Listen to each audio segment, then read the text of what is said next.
नमस्कार, Aryan TV national में आपका स्वागत है और मैं हूं आपके साथ सुमन पाल। बुलेटिन की शुरुआत करेंगे बड़ी खबरों के साथ, जहां पर अमेरिकी राष्ट्रपति डोनाल्ड ट्रंप ने कनाडा को चेतावनी दी है कि अगर उसने चीन के साथ व्यापार समझौते आगे बढ़ाया तो फिर अमेरिका कनाडा से आगे आने वाले सामान पर ही 100% टैक्स भी लगा देगा। और वहीं पर इसके जवाब में कनाडा के प्रधानमंत्री मार्क कार्नी ने ही पलटवार भी किया है और देशवासियों से कनाडा में ही बने सामान खरीदने और स्थानीय उद्योगों को मजबूत करने की भी अपील की है। ये वही कदम है जो भारत ने ही अमेरिका के 50% टैरिफ लगाने के बाद उठाए थे। भारत में भी पीएम मोदी ने लोगों को घरेलू उत्पादों को खरीदने को कहा था और ट्रंप की कनाडा को ये चेतावनी ऐसे समय में आई है जब कनाडाई प्रधानमंत्री मार्क कार्नी हाल ही में चीन की राजधानी बीजिंग गए थे। तो डोनाल्ड ट्रंप ने चेतावनी दे दी है और 100% ही टैरिफ की चेतावनी डोनाल्ड ट्रंप देते हुए दिखाई दे रहे हैं।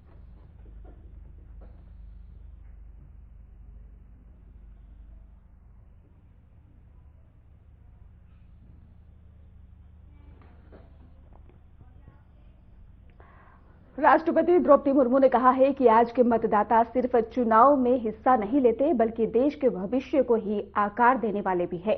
विशेषज्ञों और प्रशासन ने कहा कि मतदान का अधिकार जितना महत्वपूर्ण है उतना ही जरूरी है और सभी वयस्क नागरिक अपने संवैधानिक कर्तव्यों को समझते हुए अपने मताधिकार का प्रयोग करें। और विशेषज्ञों ने ही जागरूकता बढ़ाने और लोकतंत्र को मजबूत बनाने के लिए नागरिकों से अपील की है कि वे समय पर ही मतदान करें और जिम्मेदारी पूर्वक निर्णय भी ले। तो मतदाता भारत का भविष्य निर्माता है, ऐसा कहा गया और सभी नागरिक मतदान करें। मताधिकार का ही जिम्मेदारी पूर्वक प्रयोग किया जाए। लोकतंत्र मजबूत बनाने की अपील की गई है। आज के मतदाता भारत के भविष्य निर्माता भी है। मतदान का अधिकार जितना महत्वपूर्ण है उतना ही महत्वपूर्ण ये भी है कि सभी वयस्क नागरिक अपने संवैधानिक कर्तव्यों को ध्यान में रखते हुए अपने मताधिकार का प्रयोग करें। मैं आशा करती हूँ कि हमारे सभी मतदाता प्रलोभन, अनभिज्ञता, भ्रामक सूचना, दुष्प्रचार और पूर्वाग्रह से मुक्त रहते हुए अपने विवेक के बल पर हमारी निर्वाचन व्यवस्था को सुदृढ़ बनाए रखेंगे।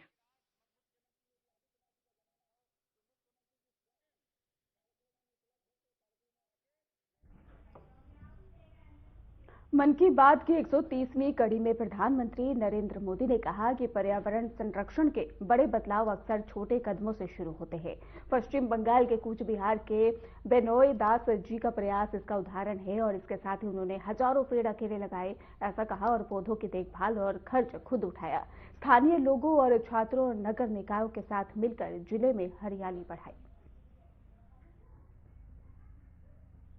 पर्यावरण संरक्षण की बात होती है तो अक्सर हमारे मन में बड़ी योजनाएं, बड़े अभियान और बड़े-बड़े संगठन की बातें आती है।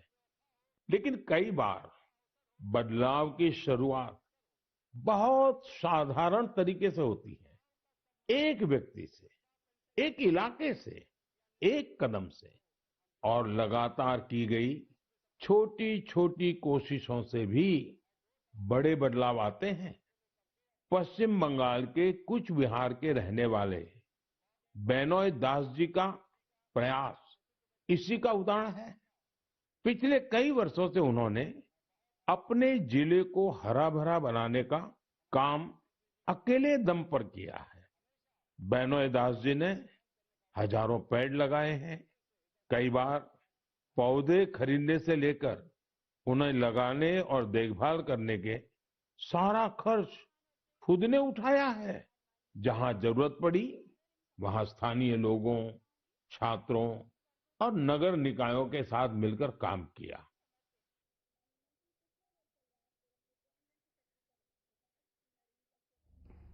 मेरठ में मुख्यमंत्री योगी आदित्यनाथ और बीजेपी के राष्ट्रीय अध्यक्ष नितिन नवीन वृंदावन में मौजूद प्रसिद्ध बांके बिहारी मंदिर में पहुंचे और उन्होंने मंदिर में विधिवत पूजा अर्चना की और मंदिर परिसर में मौजूद श्रद्धालुओं के साथ समय बिताया।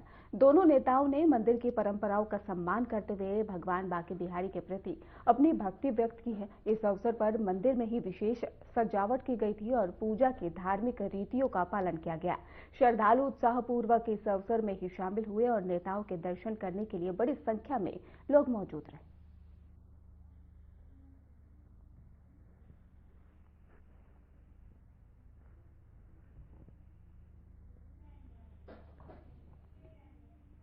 मथुरा में बीजेपी के राष्ट्रीय अध्यक्ष नितिन नवीन ने कहा कि उनकी सरकार ने अराजकता खत्म करके ही राज्य और देश में विकास की दिशा तय की है।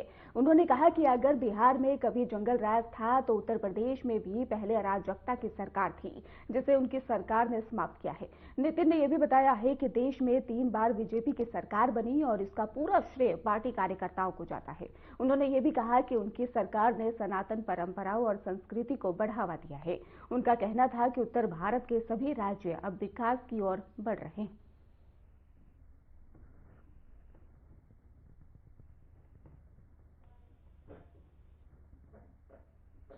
बिहार में अगर जंगल राज था तो यहां पर भी उस अराजकता की सरकार थी जिसको हमारी नेतृत्व वाली सरकार ने समाप्त किया। आज बिहार हो या उत्तर प्रदेश हो, देश का उत्तर भारत का कोई भी राज्य हो, विकास के पटरी पर अगर आगे बढ़ रहा है तो इसका बड़ा देन कहीं ना कहीं भाजपा कार्यकर्ताओं को भी जाता है कि इन कार्यकर्ताओं ने अपने समय का संघर्ष किया और उस संघर्ष के बल पर आज देश में अपनी सरकार बनी और एक बार नहीं 3 बार अगर देश में भाजपा की सरकार बनी तो इसका श्रेय कार्यकर्ताओं को जाता है। मैं साथ ही साथ उत्तर प्रदेश के विकास में जिस प्रकार से काम हो रहा है, मैं माननीय मुख्यमंत्री जी को बहुत बहुत बधाई देता हूं कि जिस राज्य में बनारस से लेकर हम कह सकते हैं अयोध्या से लेकर और आज काशी की इस नगरी में भी, काशी के और मथुरा के इस नगरी में भी जिस प्रकार से सांस्कृतिक विरासत को आप आगे बढ़ा रहे हैं, निश्चित रूप से भारत का एक एक सनातनी व्यक्ति अपने आप में गर्व करता है कि ऐसी सरकार हमने बनाई है जो सनातन के परंपराओं को जीवित रखकर आगे बढ़ा रहा है। आपने केवल सांस्कृतिक विरासत को ही नहीं, सांस्कृतिक राष्ट्रवाद की जड़ों को ही मजबूत नहीं किया है, आपने उत्तर प्रदेश में विकास की गाथाओं को भी आगे बढ़ाया है। आज उत्तर प्रदेश में एक्सप्रेसवे की चर्चा होती है, चाहे वो यमुना एक्सप्रेसवे हो, चाहे कई और अन्य एक्सप्रेसवे। ये दिखाता है कि उत्तर प्रदेश विकास के पटरी पे अब देश के उत्तम राज्यों में ही नहीं, विदेश में जो ऐसी सड़कें दिखती थी, आज उत्तर प्रदेश में भी वैसी सड़कें दिख रही हैं। ये बड़ा श्रेय एनडीए की सरकार को जाता है, नरेंद्र मोदी को जाता है और योगी आदित्यनाथ जी को जाता है। लेकिन मित्रों, हम लोग आज यहां पर उपस्थित हुए हैं। आज माननीय प्रधानमंत्री जी ने मन की बात में जिस प्रकार से एक एक व्यक्ति को, एक एक वर्ग को, एक एक क्षेत्र को छूने का काम करते हैं, आज उन्होंने बताया कि किस प्रकार से आज भी स्वच्छता का अभियान एक एक गांव में चल रहा है। लोगों के अंदर जो 2014 में उन्होंने जिसकी शुरुआत की थी, आज आम जनमानस के व्यवहार का विषय बन गया है। ये स्वच्छता क्रांति माननीय प्रधानमंत्री जी की जो देन है, उससे आज भारत का हर जनमानस जुड़ रहा है। और ये बहुत बड़ी उपलब्धि इसलिए भी है कि जिस भारत के बारे में लोग तरह तरह की बातें करते थे, आज भारत वो स्वच्छता के नाम पर जाना जाता है, स्वच्छता के प्रतीक के रूप में आगे उभर रहा है। ये निश्चित रूप से माननीय प्रधानमंत्री नरेंद्र मोदी जी का देन है।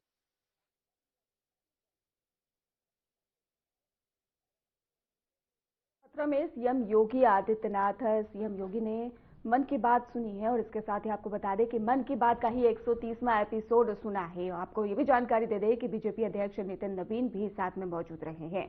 तो बड़ी अपडेट जहां पर सीएम योगी आदित्यनाथ ने मन की बात सुनी है, प्रधानमंत्री नरेंद्र मोदी की मन की बात उन्होंने सुनी है, 130वां एपिसोड उन्होंने सुना। इस अवसर पर बीजेपी के अध्यक्ष नितिन नवीन भी उनके साथ मौजूद रहे। तो बड़ी अपडेट सामने आ रही है। कार्यक्रम के दौरान ही प्रधानमंत्री नरेंद्र मोदी ने देशवासियों को संबोधित करते हुए सामाजिक सरोकारों, राष्ट्र निर्माण, जन भागीदारी, सकारात्मक सोच पर अपने विचार साझा किए। सीएम योगी ने मन की बात को प्रेरणादायक बताते हुए ये कहा है कि कार्यक्रम जनता को देश के विकास में भागीदारी के लिए प्रोत्साहित करता है। तो मथुरा में सीएम योगी आदित्यनाथ ने मन की बात सुनी है और सीएम योगी ने प्रधानमंत्री नरेंद्र मोदी के 130वीं मन की बात कार्यक्रम सुना है।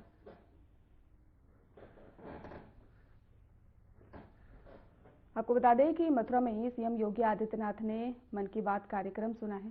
तस्वीरें आपको दिखा रहे हैं। मन की बात सुनते हुए सीएम योगी आदित्यनाथ तस्वीरों के जरिए दिखाई दे रहे हैं, जहां पर आपको बता दें कि मथुरा में ही सीएम योगी आदित्यनाथ मौजूद रहे।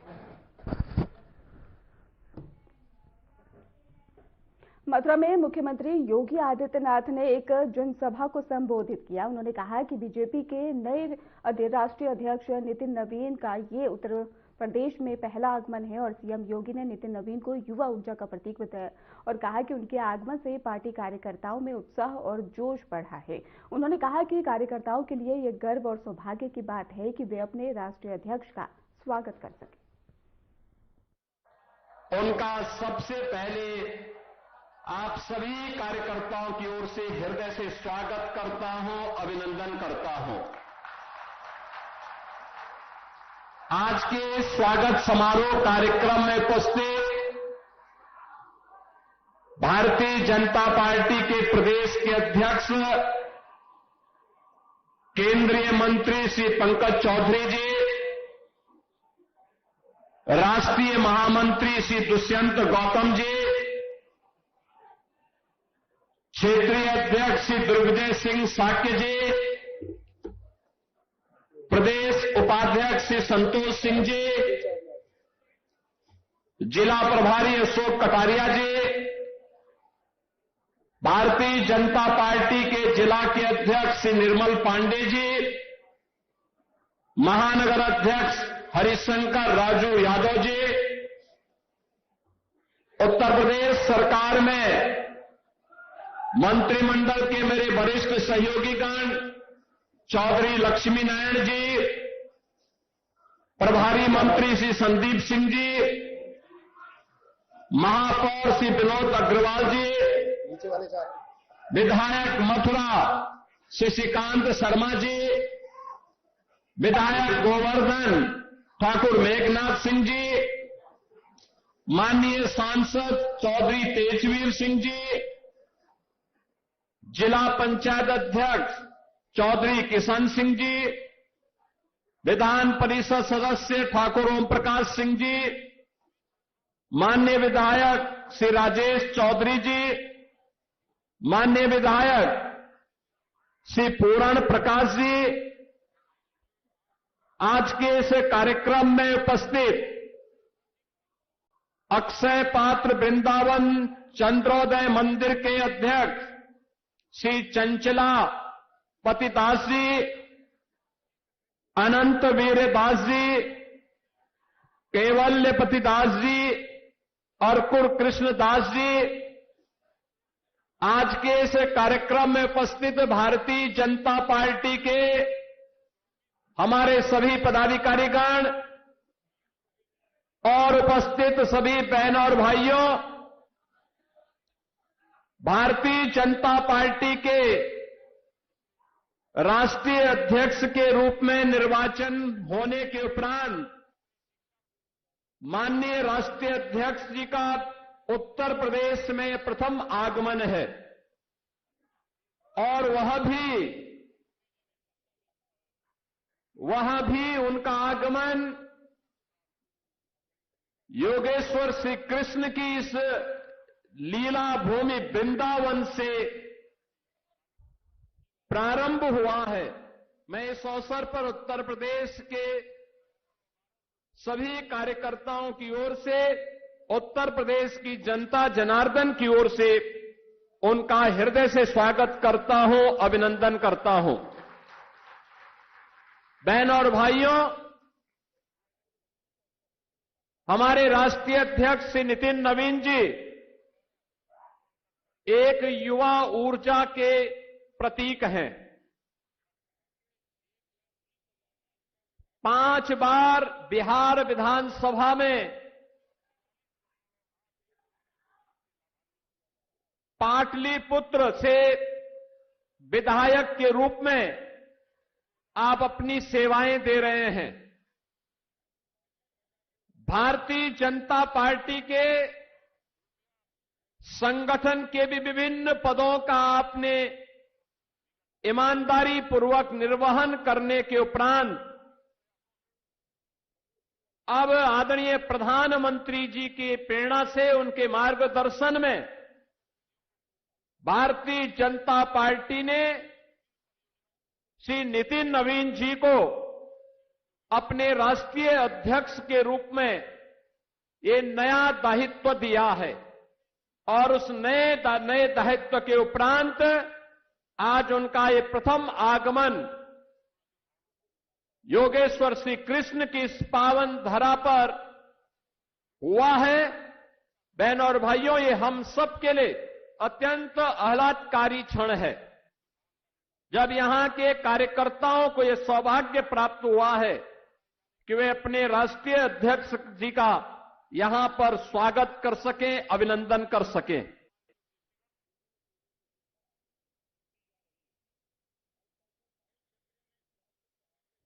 दिल्ली की मुख्यमंत्री रेखा गुप्ता ने कहा कि आज हमें अपने शहर और देश के प्रति जिम्मेदार होना चाहिए और अपने कर्तव्य को पूरी ईमानदारी के साथ निभाना चाहिए। उन्होंने ये भी कहा कि यही सही समय है नए संकल्प लेने और दिल्ली को विकास की ओर आगे बढ़ाने का।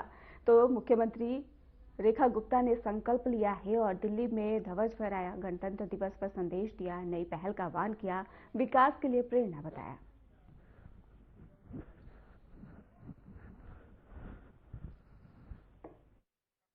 मेरी ओर से सभी दिल्ली वासियों को, सभी क्षेत्र वासियों को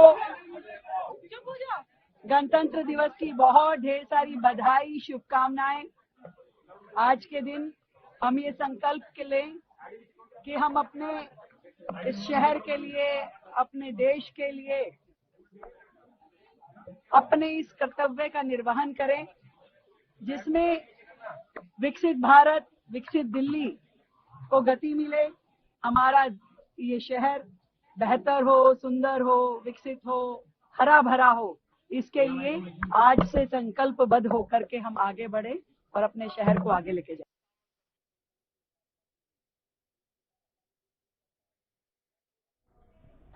राजस्थान के मुख्यमंत्री भजन लाल शर्मा समेत अन्य नेताओं ने प्रधानमंत्री नरेंद्र मोदी के मन की बात के 130वें एपिसोड को सुना है। इस कार्यक्रम के दौरान ही नेताओं ने देश और समाज के विकास से जुड़े संदेशों पर भी ध्यान दिया है और लोगों के लिए प्रेरणादायक पहलुओं पर चर्चा की है। भजन लाल शर्मा ने कहा कि ऐसे कार्यक्रम नागरिकों में जागरूकता बढ़ाते हैं और देश की प्रगति में योगदान देने के लिए सभी को प्रेरित करते हैं। नेताओं ने इस कार्यक्रम के सकारात्मक संदेश को अपने क्षेत्रों में लोगों तक पहुंचाने का संकल्प लिया है।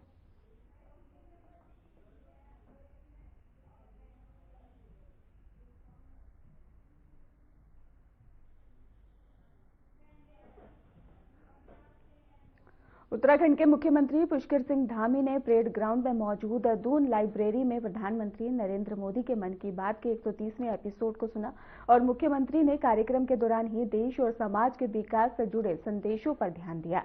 धामी ने कहा कि ऐसे कार्यक्रम नागरिकों में जागरूकता बढ़ाते हैं और देश की प्रगति में योगदान देने के लिए प्रेरित करते हैं। उन्होंने लोगों से अपने कर्तव्य को ईमानदारी से निभाने और उत्तराखंड के विकास में सहयोग देने का आग्रह किया है। तो देहरादून में कार्यक्रम में ही मन की बात सीएम धामी ने सुनी है और 130वें एपिसोड मन की बात एपिसोड को उन्होंने सुना और मुख्यमंत्री ने पीएम मोदी के संदेश को सुना और सराहना की। उत्तराखंड में नेता सारे इकट्ठा हुए।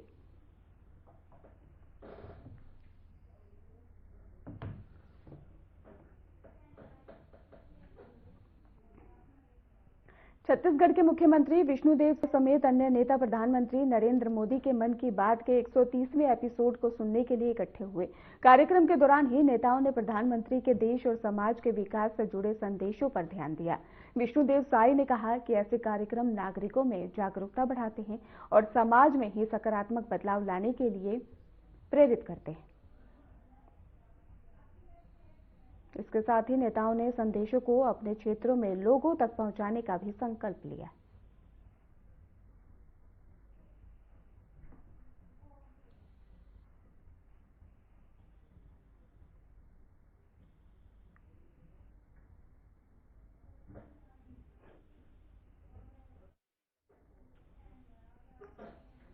उत्तर प्रदेश के उप मुख्यमंत्री ब्रजेश पाठक सहित अन्य नेता प्रधानमंत्री नरेंद्र मोदी के मन की बात के 130वें एपिसोड को सुनने के लिए इकट्ठे हुए।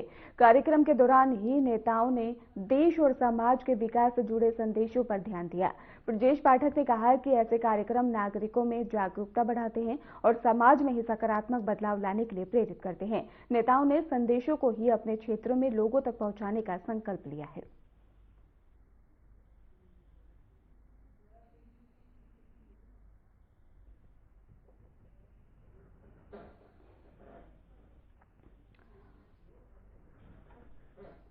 पीएम मोदी के 130वें एपिसोड में ही सभी ने पीएम नरेंद्र मोदी के मन की बात कार्यक्रम को सुना है और इसके साथ ही आपको बता दें इस एपिसोड को नेताओं तक पहुंचाया गया है और सभी नेता इकट्ठा होकर उन्होंने लखनऊ में कार्यक्रम हो रहा था जहां पर ब्रजेश पाठक ने मन की बात को सुना है और उनके संदेश को लोगों तक पहुंचाने का संकल्प लिया है।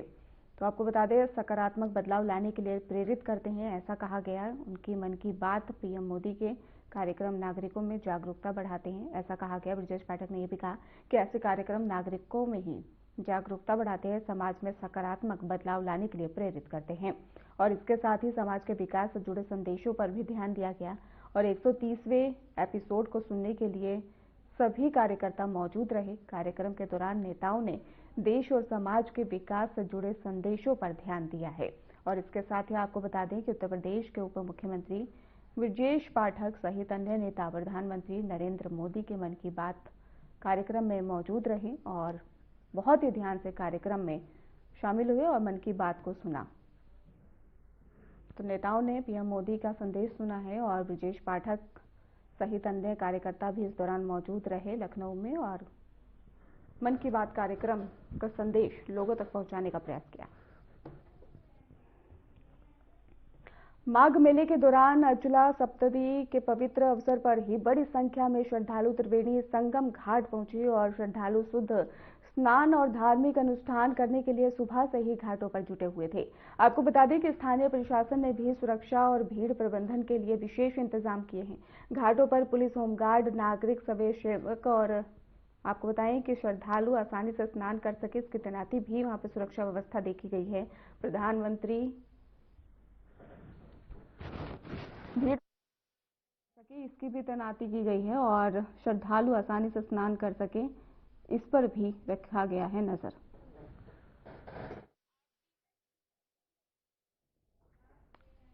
फिलहाल खास बुलेटिन में बस इतना ही। आप देखते रहिए RN TV नेशनल।